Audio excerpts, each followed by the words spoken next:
Morning, glory, America. Bonjour, hi, Canada. It's Hugh Hewitt. Good morning to you. It's a great Thursday. Inside the Beltway, it's raining. I'm back in Seb Gorka's studio as I continue to work like Christopher Lloyd in Back to the Future on my own studio. All day long, I've got my helmet on and my tours and my gaslit thing, that the torch that goes on, and I'm in there welding. And Generalissimo just left me high and dry. He came back here when I was in California and really screwed this thing up. And so I'm rewiring everything all day long. But thank you, Seb, for letting me use your studio twice this week. I've got to tell you, there's a lot to cover this morning. There's a lot to cover. The Republicans told you that the Democrats would be radical, and you did not believe them because of Slow Joe. You thought old, slow Joe Biden was going to be fine, and he just mows you on like Lyndon Johnson or Jack Kennedy. And it turns out he's more radical than anyone on that show. But of course, he only talked to center-left media types in the course of the entire campaign. And the debates were rigged by the Presidential Debate Commission, which has not yet been disbanded, but we ought to be working on disbanding that decrepit, failing institution. And so he got into power without ever taking a position on, for example, court packing or reparations. And House Democrats are moving to expand the Supreme Court with a bill that will expand it from 9 to 13. That's not unconstitutional. They could try that. And I want every Democrat to vote on that. It's got nothing to do with reconciliation, so it can't get through the Senate. But I want every House Democrat to go on record what they are in favor of. Ruth Bader Ginsburg was against it. Stephen Breyer is against it. Every sane person in America is against it because it undermines the rule of law and makes law simple, majoritarian. We'll have a Supreme Court of 540 people before long. We'll just keep expanding it whenever the House changes and the Senate changes and the presidency aligns. They'll just blow through a court packing scheme.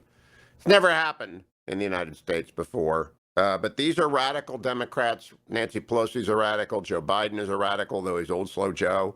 He's surrounded by radical. They are hard left. I told you that. You didn't believe me. You didn't like the mean tweets, so you got rid of President Trump. And now you've got, not only that, you've also got Senate reparations. You've got an incoherent healthcare policy, the damage done to the Johnson & Johnson and vaccine rollout, I'm going to come back to in a second.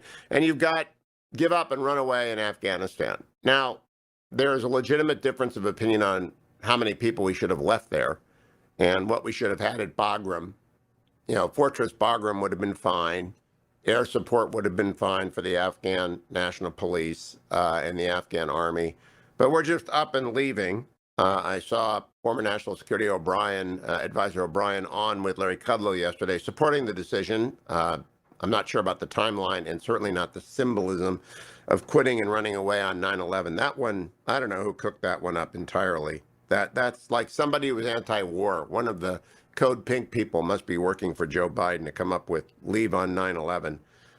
We'll talk with people about that today. We've got lots of great guests today. But I thought I would start with the vaccine fiasco, which is now under increasing pressure. Now, I have a great in-law. My son's father-in-law actually knows a lot about the drug process. He worked for big pharma for a long time and processed drugs, and he understands the mindset at the FDA, as does the official toxicologist of the Hugh Hewitt Show, a PhD toxicologist who took a half dozen drugs all the way from development to market over a 35-year career. And it's about 7 to 10 years per cycle, except when you have an emergency pandemic sweeping the globe. And then you take extraordinary measures like Donald Trump did with Operation Warp Speed, and you break the rules at the FDA and the CDC. And then you really put your shoulder to getting people to take the vaccine for a variety of reasons.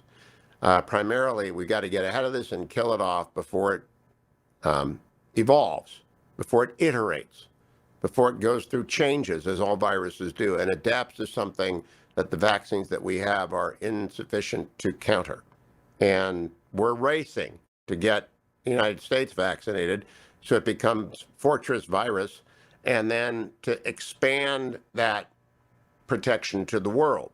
Now, they're not going to be able to get Pfizer in the jungle regions of Brazil. Not going to work. No refrigeration. Not going to work in Uganda. Isn't going to work in Cambodia. You're going to have to take a vaccine there that does not require super refrigeration because only the United States and Europe has this kind of infrastructure. And so AstraZeneca and Johnson & Johnson are that drug. And you've got to make sure that people understand how safe they are. So the decision to pause the Johnson & Johnson decision was a catastrophe for worldwide public health. And pretty quickly, when you've got the New York Times and the Washington Post looking at it and reporting with eyes raised saying, what in the world have they done? You realize that the people running the CDC and all the doctors and all the scientists and all the king's horses and all the king's men can't put together what they broke already. New York Times, Benjamin Mueller, Western warnings tarnish COVID vaccines that the world badly needs. That's the New York Times. Washington Post, CDC vaccine advisors seek more data on rare blood clots before deciding whether to resume Johnson & Johnson shots. Let me tell you right now, they're going to resume the shots. Why? Because the overwhelming calculus of risk factor here for any person with a brain is 1 death in 8 million.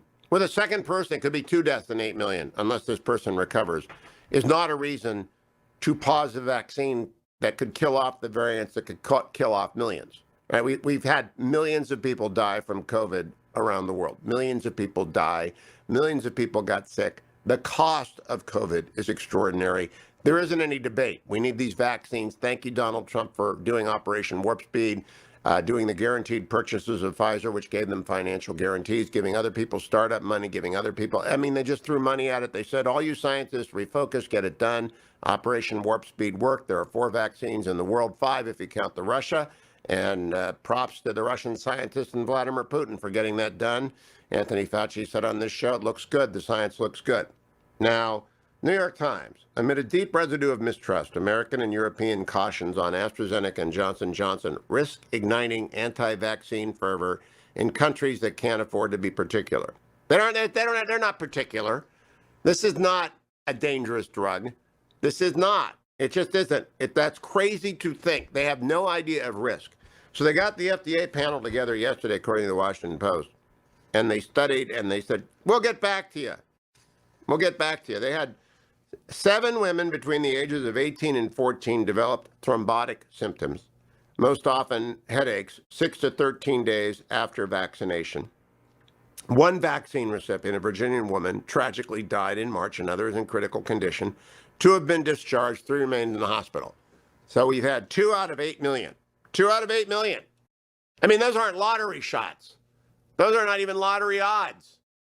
But it is likelier that the Browns would have won when they were 0-16 the Super Bowl at the beginning of the season than to get a blood clot from this thing. And the share of people who thought the vaccine was very or somewhat unsafe increased overnight from 26% to 39%. Do you understand that? What they did in one day because they're dummies? Because they are really, really smart people with no world experience at all. They should have asked me. They should have asked anybody in the media who deals with ratings, who knows how to deal with general public opinion, who knows how to message. They should have asked a political consultant. They should have asked the president. He might have gotten up from his nap and felt clear-headed and said, yeah, that we're not going to do that. No, they didn't ask anybody. They did the science thing. They said, oh, well, we don't want anyone to get sick. Nobody at all, ever. And if anybody gets sick, we're not going to do any more. And that's what the FDA has been doing for years, which is why there are so few new drugs coming to market, which is why they had to pass the right to try law. Because people were dying, absolutely dying, with potential life-saving therapies that they weren't allowed to use because it might hurt them. That's the FDA way. And the Chicago way is the same. You bring an FDA person, we'll bring Donald Trump. It took Donald Trump to smash up that bureaucracy, and the only explanation for what they did is that they had to flex their muscles and prove that we're not Dr. So-and-so for no reason. We have white coats, and we can read statistical regression, and we know that what's going on here, and we've done this forever, and nobody screws with us.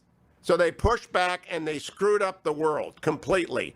And if a variant comes back to the United States from the third world that could have been stopped, it is the fault of the FDA if it comes back to the United States. Remember that. I'll be right back on the Hugh Hewitt Show.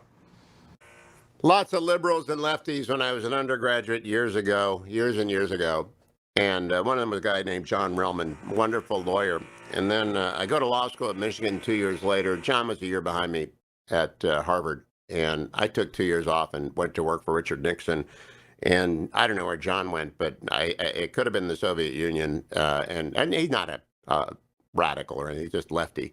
And John came back, and we went to Michigan Law together, and we had a lot of fun together. We watched the 1980 election together, and we both don't remember much about that night for the different reason. My dad had given me, upon going to law school, a bottle of 30-year-old scotch back in the days when I thought scotch was food, to paraphrase the wonderful senator from Wyoming, whose name I can't remember right now, and Alan Simpson. And when the night turned bad for the Democrats, John drank out of sorrow and I drank out of joy. And Ronald Reagan was president. We won the Senate, and it was a great night. But Roman and I, we're old friends. We're old friends. We give each other a hard time. And we have in between us a couple other lefties, Mark Aaron and Dan Poneman. And I mean, I just know lefties. They're everywhere. And I love them all. They're not rotten. They're just wrong. But John has done great civil rights work forever. So I know civil rights lawyers who've committed their entire life to civil rights law. And I know that they are not necessarily going to be radical in government jobs. They might be. But one of them has been nominated to become the head of the Civil Rights Division. And I would say this, that if you don't want hard left people running the Office of Civil Rights, then you would say Kristen Clarke, who is the president and executive director of the National Lawyer Committee for Civil Rights Under the Law, which is hard left as it gets. You don't want her to be confirmed as the Assistant Attorney General for Civil Rights. Now, there have been some very conservative people to run the Civil Rights Division, like Brad Reynolds back in the day when I was at Justice. And you're never going to expect Merrick Garland and Joe Biden to appoint a conservative. You would expect a liberal or even a leftist, someone like John Relman. But Kristen Clarke is way out there. I mean, way out there. So yesterday, they had a hearing for her, and Dick Durbin is chairman. They got Dianne Feinstein to step aside, nudged her out. They're trying to get her to resign so Gavin Newsom can appoint himself and end the recall in California. But Ted Cruz, who's a pretty good lawyer, Ted Cruz, I think he's 9 for 9 in front of the Supreme Court. Ted Cruz tried to ask DOJ's Kristen Clarke a few questions, but Dick Durbin threw himself between the witness and the senator, which was unusual, to stop it. Cut number 2. Ms. Clarke, you know you're testifying under oath here. Please allow her to. You just said Senator a moment ago. Senator Cruz, please allow her to complete her answers. Well, I'm not going to allow her to filibuster, so I'm going to ask a question. If she wants to answer the question that I asked, she can do so, but I'm not. She should be allowed. I hope you'll show respect to the witness and I allow her will to show respect to every witness, but we also have limited time, as you're aware, and you've been on this committee long enough to know that witnesses, in avoiding questions, will try to filibuster on different topics. So I'm going to ask questions, and I'm going to expect answers to the questions I ask. And I understand the chairman wants to jump in and defend the witnesses, but that's your prerogative to try to do so. I will defend witnesses on either side and members on either side. We will be respectful in this committee. I hope that all members will. I hope and expect the same standard will be applied to senators on both sides. Now, let's return to, you just said you don't support cutting funds from police. I find that astonishing and, Ms. Clarke, frankly, not credible, because I'm holding the article you wrote, and I actually pulled out a highlighter and highlighted the beginning of each paragraph going through. And about midway through, you have a paragraph that says, we must invest less in police and more in social workers. The next paragraph is, we must invest less in police and more in social support to our schools. The next paragraph begins, we must invest less in police and more in mental health aid. 3 paragraphs in your article, you begin with the words, we must invest less in police, and you just told this committee under oath you don't support investing less in police. How do you square those? If I may, Senator, I support the fact that President Biden is committing $300 million new dollars for the COPS program, $300 million new dollars for resources to the police. I wrote that op-ed without having the power of the purse string behind me, and talked about how we can allocate a limited pool of resources in a more effective way. So you believe you were wrong last year when you called for defunding the police and investing less in the police? It's a poor title chosen by the editor. It's not just the title, it's your text. We must invest less in police. 3 paragraphs should begin with those words. You wrote those words. Do you agree with those words today? Without the power of the purse string, I wrote those words, but President Biden is committing more resources to police, and I think that's a great thing, Senator. So you heard Dick Durbin. Now comes Tom Cotton, again, part of the Harvard Law School caucus in the Senate, and there are many. The Harvard Law School caucus that is running for president includes Cotton and Cruz and Pompeo and DeSantis. 4 Harvard lawyers. I don't know if Josh Hawley's running for president. They're going to let a Yaley run for president, too, a Yale Law School person. Senator Cotton jumps in, cut number 3. Ms. Clarke, was Officer Darren Wilson justified when he shot and killed Michael Brown in Ferguson, Missouri in 2014?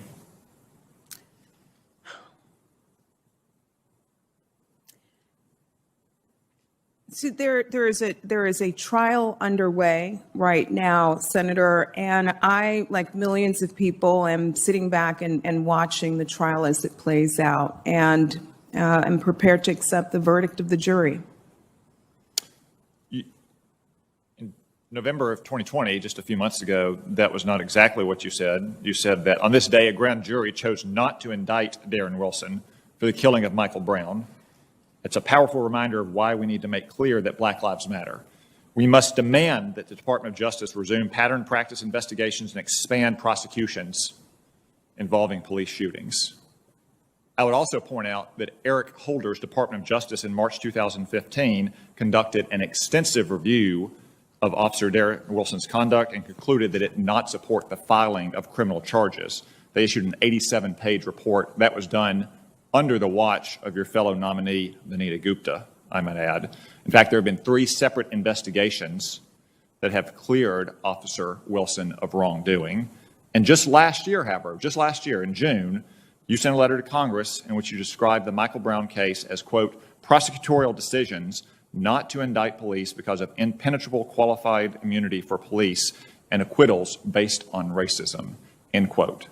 Why do you continue, despite all this evidence to the contrary from many of your fellow Democrats, to refuse to take an answer on whether, or take a position on whether Officer Darren Wilson was justified or not in the shooting of Michael Brown? And Senator, if I can, I want to correct my answer. I indicated that there was a trial still going on, which is not the case. So I just want to offer up that correction. I think that in general, there is a need for greater police accountability. There is a bipartisan agreement on this issue. I know that this body did a lot of work last year. Ms. Clarke, those are all policy questions, and we'd have that policy debate. But I'm asking you a simple factual question. Was Officer Darren Wilson justified or not in the shooting of Michael Brown in Ferguson, Missouri in 2014? Vanita Gupta has said he was. Eric Holder has said he was. 3 different investigations have said he was. I'm asking you, was he or was he not justified in that shooting? As a private citizen, based on the facts that I know, I'm not privy to the details that the federal government may have been privy to in the course of its investigation. As a private citizen, there is something that feels unfair. And the Department of Justice issued an 87-page report. That's not that's not grand jury sensitive information. That's not secret. It's an 87-page report released by Vanita Gupta when she ran the office that you aspire to lead. It concluded that the shooting was justified. All right. Well, You obviously do not want to take the position that the shooting was justified, despite what Eric Holder and Vanita Gupta have said, given the fact that you won't answer the simple question yes or no. Let's turn to another case, which Jacob Blake. Senator, could you please just allow her opportunity to respond? Could you please stop your pattern of interrupting me repeatedly? This happened the last time we had a hearing. I'm sorry. You called a vote in violation of this committee's rules. I will give you additional time, but I'd like to give her a chance to complete her answer. I've asked her a simple yes or no question multiple times. She refuses to answer it. Thank you, though, for your input. Dick Durbin is sitting there thinking, what have they done? You know, I didn't know until yesterday that Cotton got on the Judiciary. And I talk to Cotton often, like once a week on this show, and the senator from Arkansas keeps me in the dark about many things. And I'm looking at Judiciary Committee, which is like murderer's row for Democratic nominees. I can't wait. You know, Breyer's going to quit. He's going to quit in June. Everybody knows it. He's pretending to give a hard time, but he's going to quit. And then we're going to get a Supreme Court nominee, and we're going to have fun in the summer. And ranking member is Chuck Grassley, and he's a gentleman, old school. He doesn't give anyone too hard of a time. Lindsey Graham can be pretty brassy. John Cornyn, former Supreme Court Justice from Texas, he knows what he's doing. Michael Lee is not afraid to bring up the Federalist Papers. Then we get the murderers row. Ben Sass, he's just a Yaley with a lot of history behind him, and he likes to quote the Federalist Papers. Then we get to the middle of the lineup. Josh Hawley, Tom Cotton, and Ted Cruz. Now, John Kennedy and Tom Tillis are good chuckles, and they ask tough questions, and they got good staff. But you put Hawley, Cotton, and Cruz up there, bingo, bango, jingo, jango, and no nominee is going to escape without, it's going to look like Zorro when they're done. Marsha Blackburn bats ninth. All right, so she always gets on base too. She's coming up next hour. But what's that? What do they used to say? I pity the man.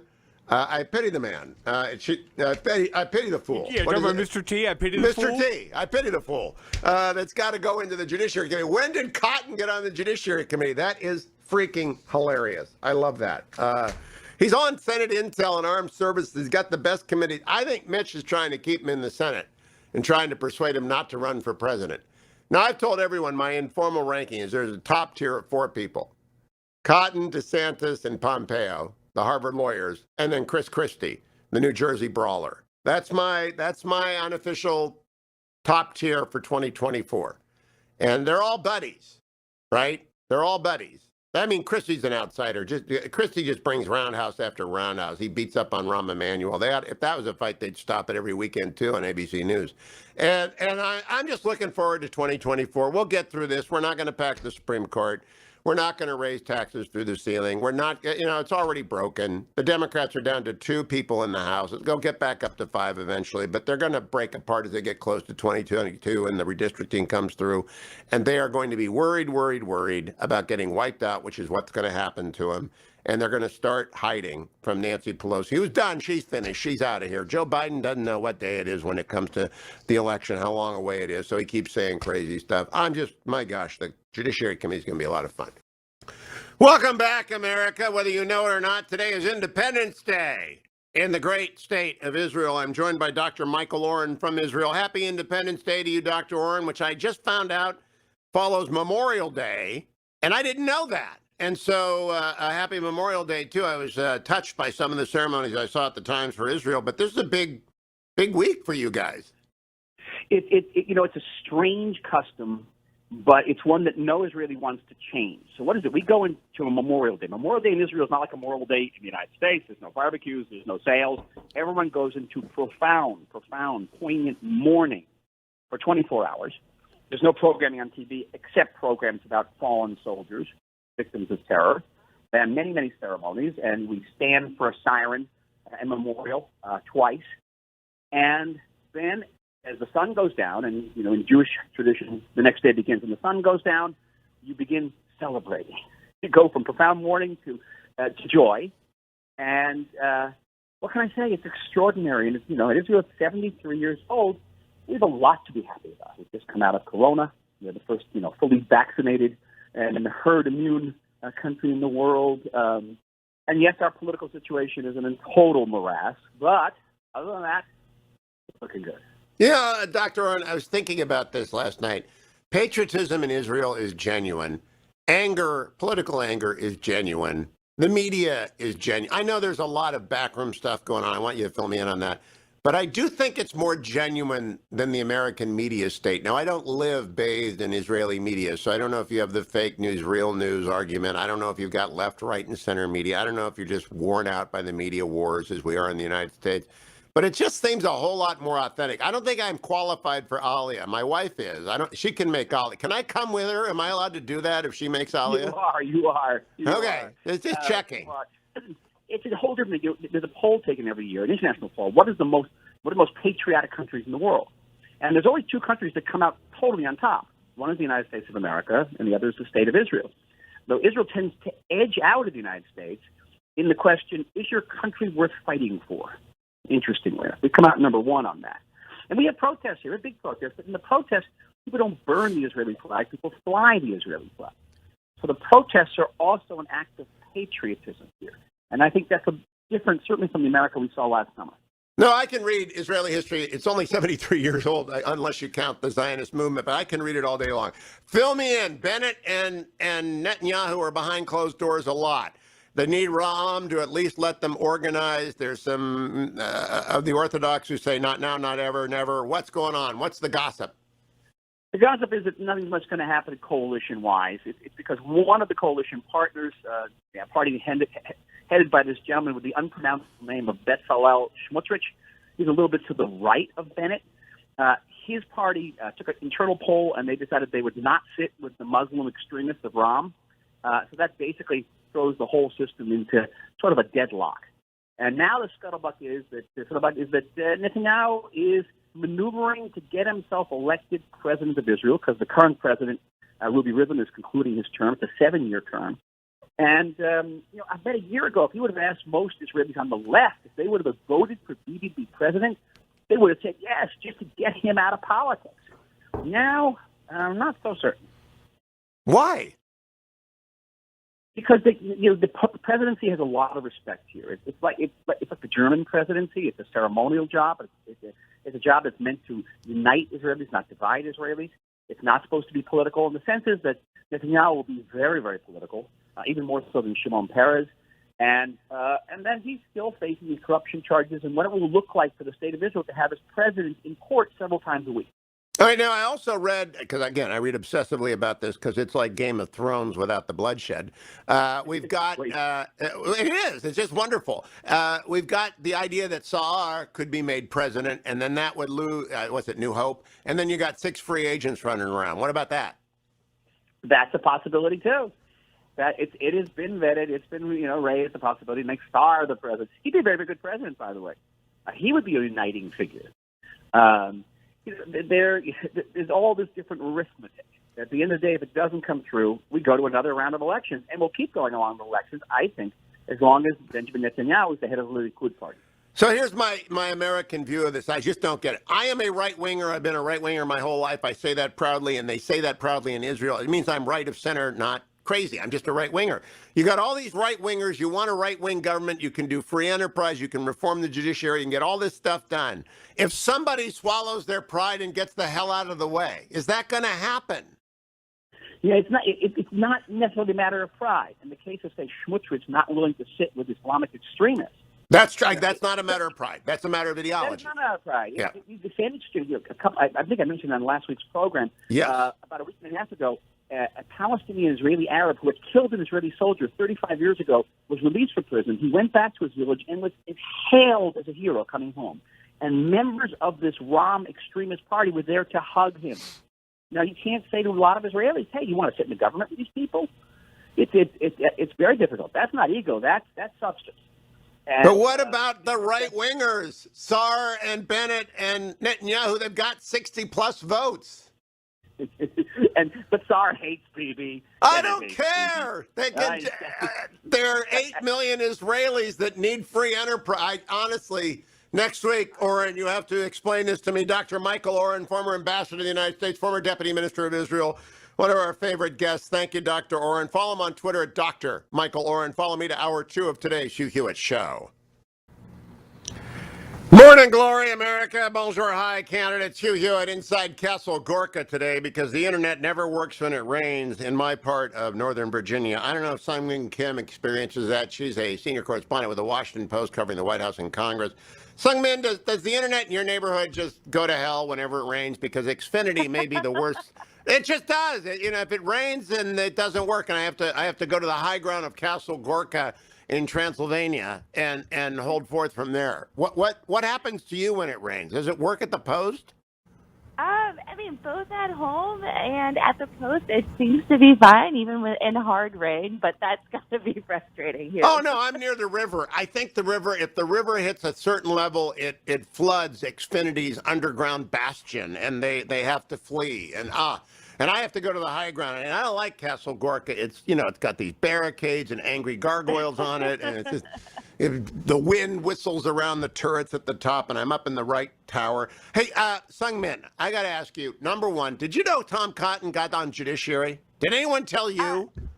Yeah, they announced the slate, several weeks ago once they finally got the Senate organized, and I thought that was a pretty interesting move. Obviously, a very important committee on a lot of fascinating issues. We know Tom Cotton's an ambitious man, and he's talked a lot about issues like immigration and guns in the past. So it kind of makes sense that he got a spot on that committee. Well, it's the murderer's row of Republican committees. I'm actually kind of looking forward to Justice Breyer's retirement, which I think is happening in June. And they're going to send up a very well-qualified nominee. They'll know that it's going to be an African-American woman. We know that. And I think I know who it's going to be. And she's going to be very well-qualified. But it's still going to be fun because it's the murderer's row. Cruz and Lee and Hawley and Cotton and it's the murderer's row of like the smart senators. And and Cotton yesterday took Kristen Clarke apart. And when Dick Durbin tried to shut him up, Dick Durbin turned into Brave Sir Robin. Can we have the music, please? Do we have Brave Sir Robin music? I don't know if Sung Min is a. Are you familiar with Brave Sir Robin, Sung Min? I am actually not.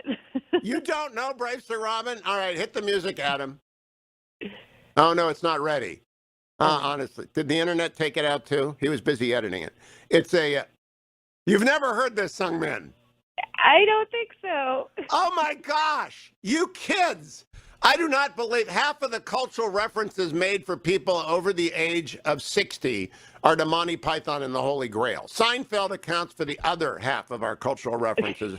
And before the 2016 debate, CNN would whisper in my ear, no Seinfeld jokes, right before, because they knew that there were people like you who would not get them. You've got to watch Monty Python and the Holy Grail. You've never watched it.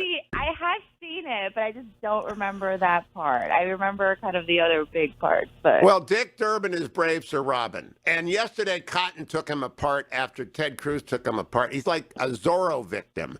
And this is the greatest committee in the world. When do you expect, by the way, a vote on Kristen Clarke, their left-wing radical nominee for the Assistant Attorney General for Civil Rights? It won't be for a couple of weeks. As you know, obviously she just had her confirmation hearing yesterday. There are usually a few days for various paperwork, questions for the record, to come back to the committee. I'm sure Republicans will have several follow-up questions for Kristen Clarke. And then just the way the committee works, any one member can delay a vote happening for at least a week. So that means we're at least a couple of weeks out from just a committee vote and maybe perhaps confirmation on the full floor, maybe sometime in May. There will be no Republican who votes for. So the question is whether Manchin and Kristen Sinema and especially Margaret Hassan in New Hampshire and Commander Kelly, Captain Kelly, I always demote him and he's a captain. Senator Kelly in Arizona vote for her and other allegedly centrists, but they're all left-wingers in the Senate. Now, I want to talk about the commission that President Biden put together. And Sung Min, you got this unusual job that puts you at the triangulation of the court and judiciary in the White House. Have you actually walked through the membership and not taken the party line? The party line from the White House is what, a bipartisan commission. Well, I know Jack Goldsmith. Jack Goldsmith is a radio friend of mine, and I admire him and respect him, and I know the other alleged conservatives on there.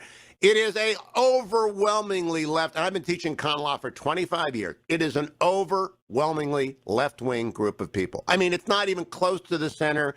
It's hard left, and very young and very inexperienced, zero practice experience. I can't say zero. Bob Bauer has been a left-wing warrior forever. Have you done a deep dive into this commission yet? I have not, but that's a fascinating point that you raise, because we always kind of look at a commission as a way of punting, or here in Washington as a way of kind of punting decisions down the road, or when you don't want to have to take an answer on a topic such as, do you support expanding the Supreme Court, which is a question that Biden has faced and obviously has deferred from the base of his party on. So the fact that the makeup of the commission seems to be kind of leading a certain way is an interesting point. Okay, and I expect you to be a good reporter and not commit yourself. When you investigate who these people are, and they're wonderful people, believe me, I think Lawrence Tribe has done great things for the law. He's a hard left-winger. I think Jack Goldsmith has done great things for the law. He's a center-right guy. I'm kind of a Jack Goldsmith guy when it comes to con law. There are no genuine hardcore originalists, if you had the Federalist Society evaluate this commission, they would laugh and laugh and laugh. It's not even close. And Bob Bauer is a political operator. There's no other, he's not a scholar. He's a professor of practice, which means he can't actually get tenured because he doesn't know, he's never done any research in the law or done any teaching. It's just the damnedest thing. And now the House Democrats, even though it's left wing, are not waiting. They're bringing a court packing bill. And I want to know if you've got any reports on when. I want that to get a vote on the House floor like yesterday. I want that voted on immediately to move the court from 9 to 13. Guy Benson's with me on this. Let's get this thing moved to the floor, discharged. When will that get a vote? That's a good question. I mean, this is, Nancy Pelosi, in terms of the House, does not like putting up bills that will make her more moderate members uncomfortable in order to satisfy the base of her party. So if the frontliners in the House are uncomfortable with this, which I suspect they might be, it may never see a vote. But remember, in the Senate, particularly in the Senate, there are ways for parties to force tough votes on another, and that's through the reconciliation, through the budget process. We saw a lot of that several weeks ago when the Senate was taking up the coronavirus relief package. And, as much as Democrats are preaching bipartisanship right now, I think everyone in Washington expects this jobs plan, the $2.25 trillion jobs plan, to go through reconciliation. So you're going to have that big vote-a-rama on the floor. And I would not be surprised if, say a Tom Cotton or someone else on Judiciary forces a vote on, legislation that would expand the number of Supreme Court justices from 9 to 13, like these House Democrats and Senator Ed Markey has proposed. And in the House, the Appropriations Committee can offer up in committee votes to defund this commission. It's the old Democratic playbook. When I was back in the Reagan days, I have Karen Tumulty on today to talk about the Reagan days and her fine, excellent new book, The Triumph of Nancy Reagan. You just attach an appropriation rider forbidding any additional funding for the left-wing crazy commission on courts. And the Democrats will either support it or not support it. And on any plan to expand the court, you're able to do it in the House, at least at the committee level. But does the House not have the equivalent of the Senate vote-a-rama? Sungmin Kim? Not quite. Definitely not in the scale and scope and just kind of the freedom for any one member to offer amendments like the Senate vote-a-rama does. Now, what the House can do, what the House minority, in this case House Republicans, can do is offer what's called a motion to recommit on the floor, but that's a specific bill, a specific policy that's decided by leadership. So certainly this is a path that Kevin McCarthy could take on kind of a relevant bill that Democrats are pushing, but it's a much likelier chance, I believe, in the Senate when the process is a lot more free-flowing and all 100 members have the ability to offer something. Very quickly, we've got President Biden sending an unofficial committee to unofficial Taiwan, including former and unofficial Chris Dodd and former and unofficial Rick Armitage and former and unofficial other deputy secretary. It's very unofficial because they got rocked in Anchorage. Tony Blinken and Jake Sullivan took right uppercuts from Mr. Yang. I'll be writing about this for the Washington Post a little bit later in the day. Is Team Biden aware that they look like appeasers right now? And John Kerry's running off to China to do climate stuff. Do they get it that they look like, Neville Chamberlain right now? I think they've answered a lot of questions about that Anchorage incident, and clearly foreign policy is a big issue for them this week with all the news. But certainly that's something that they're continuing to face questions on. Sungmin Kim, I look forward to continuing. I read your piece on refugees. I just didn't think it was as interesting as the threshing field that Judiciary Committee has become. Good to talk to you as always, Sungmin Kim in the Washington Post. Stay tuned, America. It's the Hugh Hewitt Show from Castle Gorka. Brave Sir Robin, played by Eric Idle, a great, great Monty Python cast member in the infamous and famous movie Monty Python and the Holy Grail. Brave Sir Robin ran away. And the brave Sir Robin in the Senate is Dick Durbin, and he chairs the Judiciary Committee, and he tried to get in the way of Ted Cruz and Tom Cotton yesterday, and he ran away. Another member of the committee is Marsha Blackburn, Tennessee's own, and she joins us this morning. Good morning, Senator. How are you? And I'm glad to join you, and you are right. We're trying to make certain that the Senate Judiciary Committee abides by the rules. Quite Well, a novel idea, right? Dick Durbin was embarrassed yesterday. I got to ask you about him. I know the rules of the Senate are never to speak ill of another senator, but I want you to know, number one, we've got a brand new affiliate in Spartan, Tennessee this week, News Talk 1050 AM in Sparta. We know that's close to the 40 and serves Nashville as well, and so we're glad to have them on board with us, Senator Blackburn. We just got all of Tennessee covered. I'm going to have to get a studio down in Nashville, maybe do a little recording and. Yeah, but, you know, you saw that yesterday. Dick Durbin has taken over for Senator Feinstein as the chair, and he keeps cutting off the Republicans. How long is that going to go on for? Or Tom Cotton took his head off, but I want him to be like Brave Sir Robin. One of the things that we are doing is pushing the effort for the Senate Judiciary Committee to abide by the rules of the committee. And what had happened was previously during a debate, Dick Durbin cut Tom Cotton off and didn't let him have his say, likewise Tom Tillis, and then moved for the vote. And what we are doing is pushing to make certain that the rules are abided by, that all members are going to be heard. I mean, this is just unbelievable that you would actually have a committee where the members would not be heard. And bear in mind, it's not like the Democrats have a majority of 10 votes in that committee. It is a 50-50 committee, but because of the vice president, a 50-50 Senate is the majority goes to the party of the vice president. Well, we get that, but normally the party of the vice president, normally every senator abides by the rule when they're in the chair. And I have watched for years as Democrats have abused the rules in the minority. Now they're going to abuse the minority in the pseudo-majority that is a 50-50 Senate.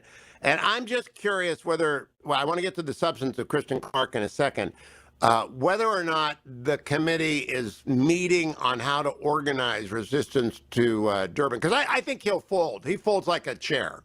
He's a beach chair of a chairman. He's Brave Sir Robin. Do you think he's going to fold on this stuff? Well, we don't know. But what we do know is, pardon me, we can develop our game plan, which we are doing. We can challenge, we can push for the Senate Judiciary and indeed all committees to abide by the rules. And you know what, Hugh, that is what we're going to do. What the Democrats are doing, as they know they're going to lose the majority in 2022. So whether it's the House, whether it's the Senate, they are running like a bulldozer, trying to just force through their will, whether it's packing the court, whether it's H.R. 1, you name it, they are Green New Deal, they're just going to it. Does H.R. 1 come through Judiciary? There will be parts of H.R. 1 to come through Judiciary, yes. Okay, great, because that will be a good show. I'll like that show. Yesterday, the House Democrats introduced a bill to expand the Supreme Court from 9 to 13. Just flat out court packing. They don't want to wait for the left-wing commission Joe Biden put together. They just want to, I want that to get the vote. I want every Democrat on the record about expanding the Supreme Court. That's an attack on the fundamental rule of law. That's the upending of everything we know to be about the sanctity of freedom and liberty in the United States if you just want to change the rules by adding left-wing judges. Do you want to get a vote on that in Vote-A-Rama at the next reconciliation, Senator Marsha Blackburn? I think you'll see this one move as a standalone bill. The Democrats right now are very emboldened. They think they can get their way. They think the only way, their only hope of maintaining control is to get in here, and what are they going to do? They are going to try to force things through like H.R. 1 so that they federalize elections, so that they end up stripping your local election commission in your county of any power and any ability to run your elections. They would federalize this.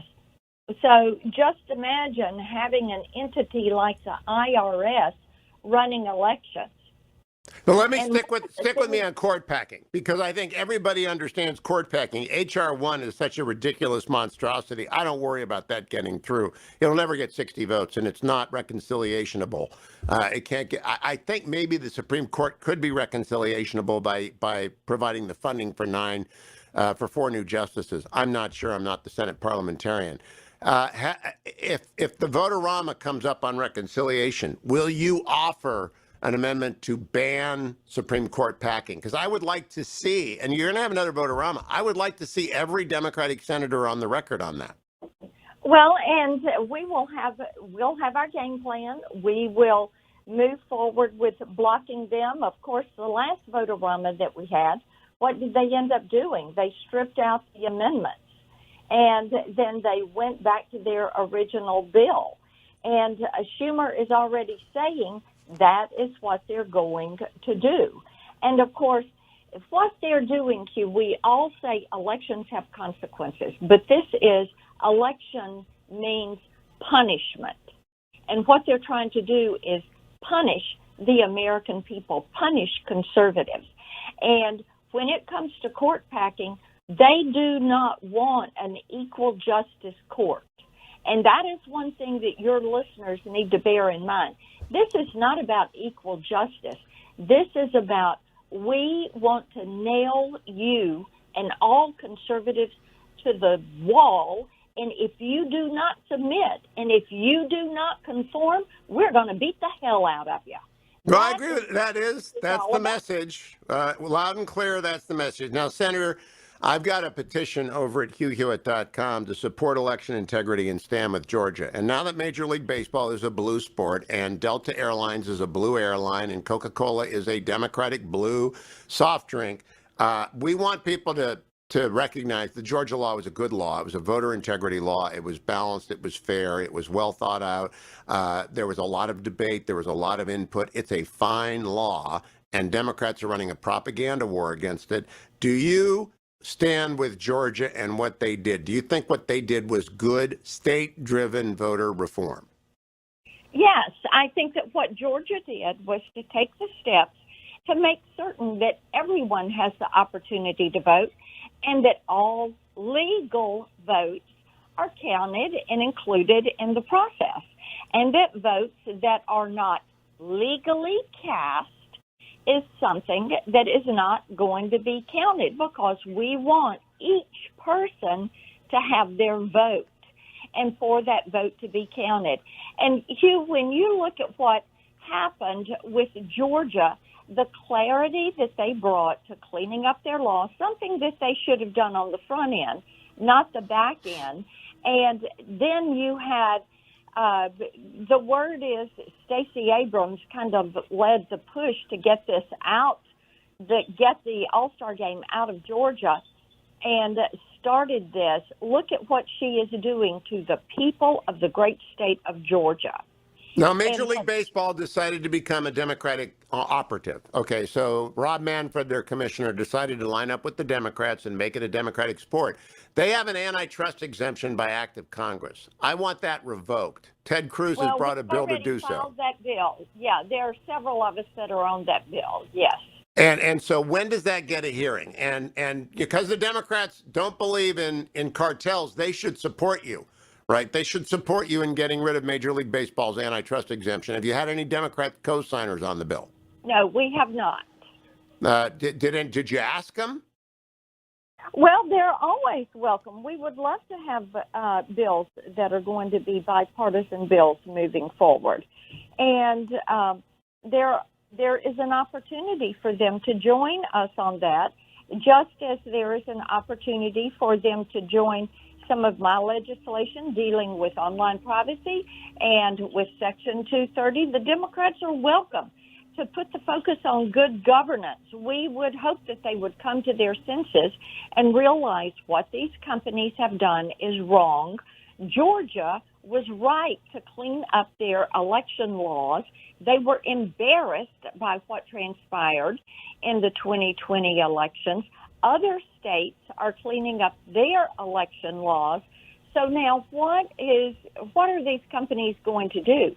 Are they going to say half of our customers, half of our shareholders are center right, so we're just going to throw them to the curb and we're going to go all in with the leftists? The customers are throwing them to the curb. Last question, Senator Blackburn. Yesterday, Jadeveon Clowney made a decision. I think it was a great decision. He decided to leave the Titans and join the Browns. I hope you will agree with me that the free market is a wonderful thing when one of the best defensive ends in football can leave Tennessee and come to Ohio. Well, I think what he'll realize very soon is he's going to have less take-home pay, because in Tennessee we have no state income tax. Well, we gave him enough money in Cleveland. I just got to say that the Cleveland front office did a good thing. Senator Blackburn, always good to talk to you. And to the people of Sparta, she's a frequent guest. You'll hear your own senator along with Senator Haggerty often on this show. Thank you, Senator Blackburn. Welcome back, America. It's Hugh Hewitt. Later this morning, the Washington Post will carry a new column by me advocating the jettisoning of strategic ambiguity and a clear declaration from Team Biden that if force is used against Taiwan, we will respond force for force, Navy for Navy, plane for plane, cyber for cyber. And Jim Talent joins me, former senator from Missouri, defense expert. What about strategic ambiguity, Senator Talent? Is it time to jettison that nefarious doctrine? Well, let me set the stage, you, before I get to that question, if I can. Okay. Please. So what we're facing, and I loved your interviews with Stav and Kot. What we're facing in China's near seas, and to a lesser extent in Eastern Europe, is the prospect of strategic failure. And that occurs when, in the face of aggression, the United States has only two options: either to forfeit a vital national interest, such as the integrity of Taiwan, or to fight under very unfavorable circumstances where there's a high prospect either of defeat or unacceptable losses. And that's where we're at. And we are there because deterrence is failing, because as you and I and a few other people have been saying for a number of years, we have allowed our deterrent power in these regions to decline to the point where the aggressors believe, quite plausibly, they can defeat us. So that's where we're at, okay? Yep. Now, what do we do about it? My concern, I don't think the issue is so much the policy, because I think the Chinese are planning on the assumption that we will defend Taiwan. I don't think it's a question where they think we won't, although they know there's a possibility that we won't. The issue is whether we can. And so whatever we do with regard to the policy, we have to take action. And the short-term actions that we need to take is to strengthen deterrence in any way possible in their near seas. Now, unfortunately, because we have not prepared for this, there aren't a whole lot of things we can do, but we can get missile systems within range that can threaten Chinese assets in the event that they actually invade Taiwan, which would require, as you know, a considerable fleet, a lot of shipping, et cetera. So, for example, basing Aegis ashore systems in Taiwan so that we confront them with the prospect of hundreds of short-range missiles that could take out their ships and their planes, mining the strait more, getting longer-range cruise missiles based in the region. I mean, the problem we have here, and Stav is right, of course, we have enormous striking power with the aircraft carriers, but the issue is, can they get within range because of the Chinese ballistic and cruise anti-ship missiles? Okay? Now, I've got a technical question, Senator. The Japan is home to Atsugi and home to other facilities in the Marine Corps on Okinawa where aircraft can be based. Do we have aircraft that are capable of leaving Japan and striking targets in the Taiwan Straits? We have a few long-range precision strike bombers, the B-2, but the problem is we only have a couple dozen of them.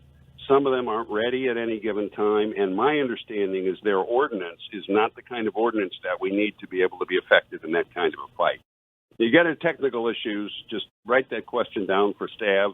Well, Stav won't tell me anything because he knows everything, and he can't. Like, I asked him, how many attack submarines do we have in the Taiwan area, and he wouldn't talk to me. And you're right to focus on that, because the domain where we still have a clear advantage is the undersea domain. And the Virginia-class attack sub, as we've talked about, is, I still think, the deadliest platform that could engage. Now, the problem is, We have not brought them online quickly enough to replace the older attack submarines, and so we're going to bottom out in the number of submarines in the next 5 or 6 years. That's why Davidson was talking in terms, one of the reasons he was talking in terms of this 5 or 6 year time frame. I mean, we do have systems coming online which will strengthen deterrence, but what happens in the short term?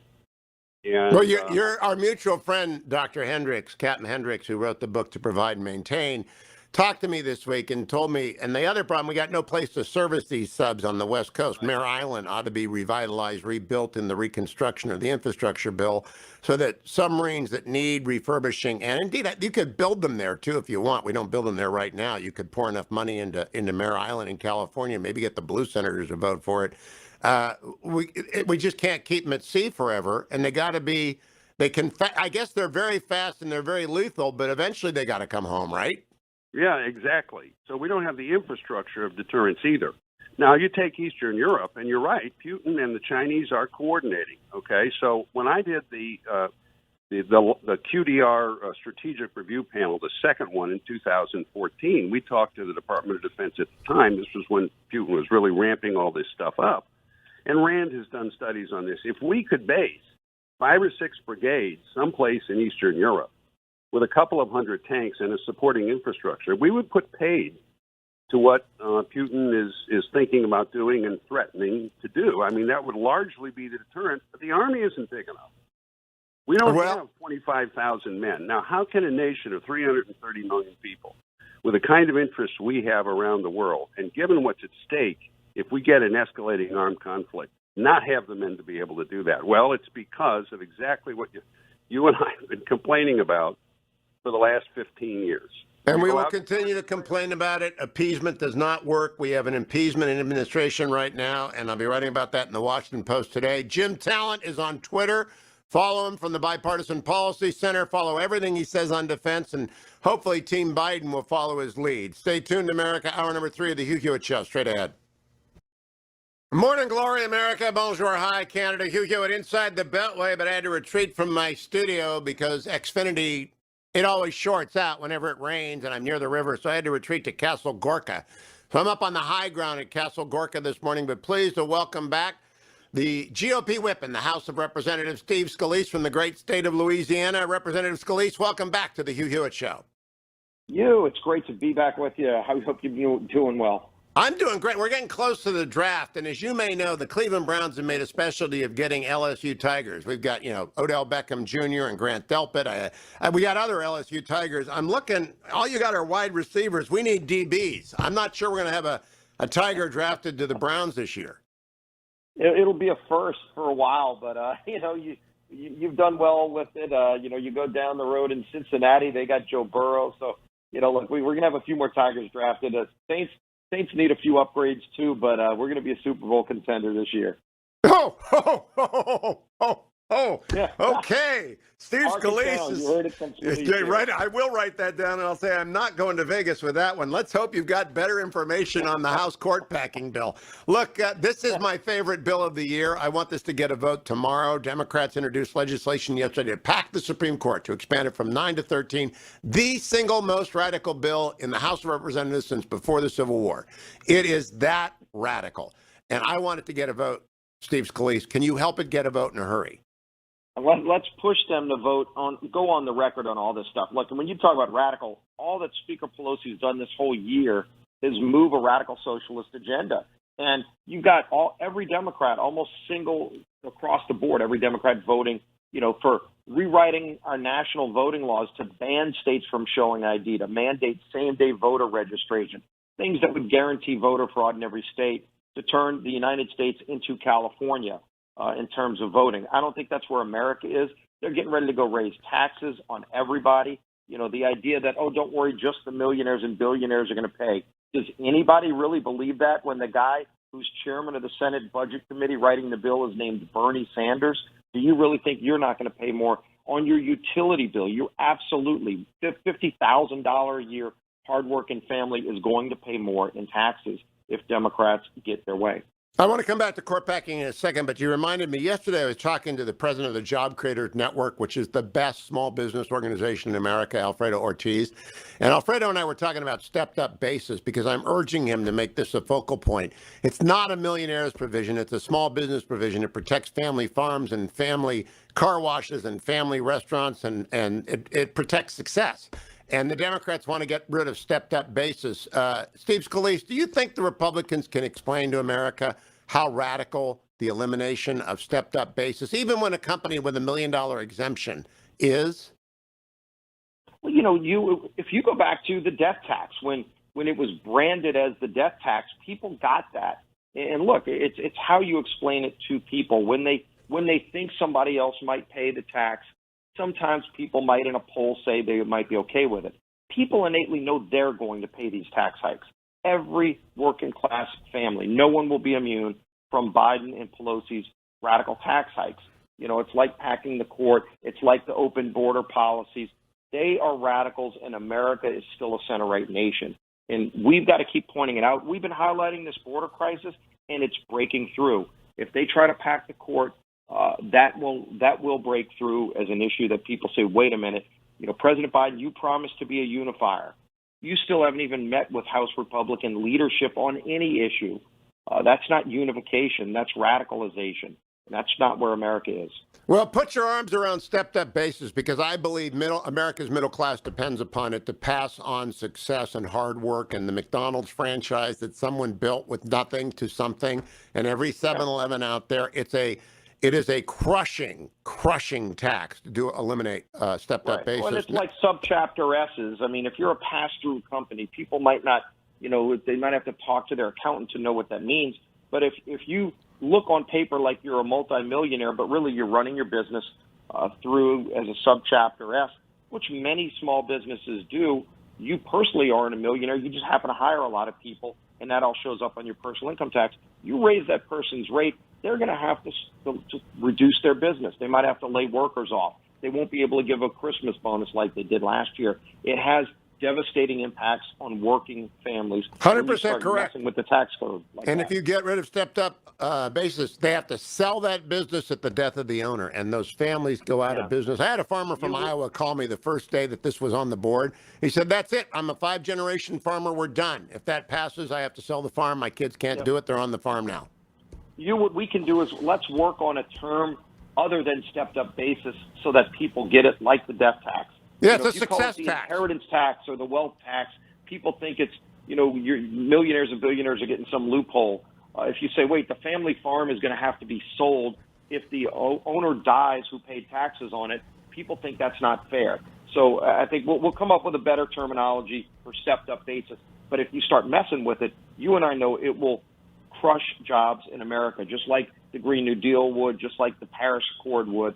They're all job-killing ideas that are going to reduce the paychecks of hardworking families. And I give credit where credit is due. Alfredo Ortiz of the Job Creators Network told me it's a success tax, and I like that because it is a tax. There we go. Now we've got it. I know. Alfredo gets the credit. That's how you tag it.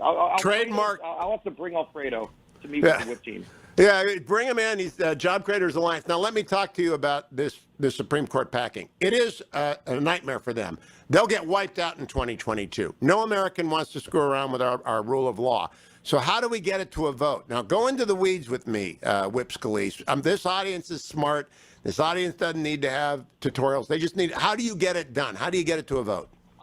Well, there's different ways. And look, we forced votes on things like defunding police because every Democrat's scared to death to talk about it, but they all supported it in various ways. They supported defunding the police, even though America doesn't. So there's ways we'll surely look at where the best place is to get Democrats on record. Look, they were trying to steal a seat in Iowa. Marinette Miller Meeks won her race by 6 votes out of hundreds of thousands. Pelosi was trying to take the seat away just because we started getting Democrats to be asked the question back home in their districts. There were enough of them that said, whoa, wait a minute, I don't want to vote to steal that seat away. She was duly elected in Iowa. And once there were over 5 who said they wouldn't do it, Pelosi knew she didn't have the votes, and so she pulled it. So can you get it? Let's start getting people on record. Can you get a discharge petition, which every Republican signs, to move that bill out of committee? Is that a tool that's available to you? Because honestly, they will run from court packing. They know that most of America thinks that is a nightmare idea. Joe Biden knows it's a nightmare idea. Can you discharge petition that Democrat bill to the floor to get a vote on it? Well, let me go take a look at the best way to highlight it. I will tell you this. Yesterday, as you're talking about discharge, yesterday we broke the record for the history of Congress. Most people to sign a discharge petition on its first day was yesterday on Ann Wagner's Born Alive Act. So Kat Kamak from Florida did the discharge petition. 202 Republicans signed on to that bill, which says if a baby's born alive outside the womb, in some Democrat states, they let you kill the baby and call it abortion. It's murder. You and I know it's murder, but it's legal in some states. We outlaw that with this bill. 16 more people need to sign on, including only 5 Democrats. If 5 Democrats sign that discharge, it's brought to the floor and it will pass, protecting. We're not just talking about unborn lives now. These are babies who are born alive and are still murdered after they're born, and it's called abortion. We can ban that practice with a discharge petition. You've got to go get the rest of the Republicans, because that's electoral suicide. Some are not. You know, some were not in Washington yesterday. We will get every Republican. I will make that pledge to you right now. Then we need just 5 Democrats. And by the way, there are more than 5 Democrats who ran saying they're pro-life.